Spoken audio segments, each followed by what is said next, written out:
Heroine Samantha కొత్త life journey start చేశారు. వివాహ బంధంలోకి మరోసారి అడుగుపెట్టారు శామ్.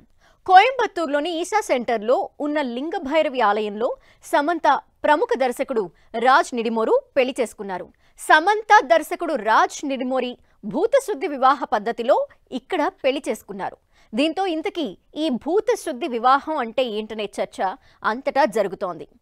హిందూ సంప్రదాయంలో పెళ్లిళ్ళు చాలా రకాలున్నాయి. బ్రహ్మ వివాహం, దైవ వివాహం, అర్ష వివాహం, ప్రజాపత్య వివాహం, గాంధర్వ వివాహం, ఇలా చాలా పద్ధతుల్లో పెళ్లి చేసుకుంటారు. బ్రహ్మ వివాహం అనేది వైదిక పద్ధతిలో జరిగే సాధారణమైన పెళ్లి. గాంధర్వ వివాహం అనేది వధూవరులిద్దరి ఇష్టంతో జరిగే ప్రేమ వివాహం. మరి భూతశుద్ధి వివాహం అంటే ఏంటి అనే సందేహం రావచ్చు.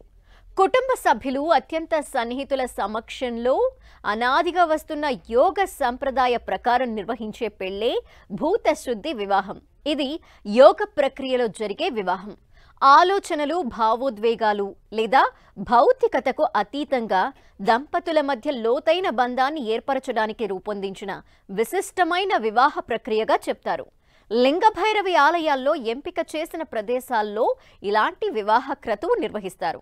ఇది వధూవరుల దేహాల్లోని పంచభూతాలని శుద్ధి చేస్తుంది. వారి దాంపత్య ప్రయాణంలో సామరస్యం, శ్రేయస్సు, ఆధ్యాత్మికత వెల్లివిరిసేలా చేస్తుందని నమ్ముతారు. నూతన వధూవరులే కాదు, అప్పటికే పెళ్లైన జంటలు కూడా లింగ భైరవి మాత సన్నిధిలో ఒక్కటవుతుంటారు. పెళ్లి తర్వాత ఎలాంటి సమస్యలు ఉండకూడదని పంచభూతాల సాక్షిగా వధూవరులు ఇద్దరు కొత్త జీవితాన్ని ప్రారంభించేలా లింగ భైరవి మాత ఆశీర్వదిస్తుందని నమ్ముతారు.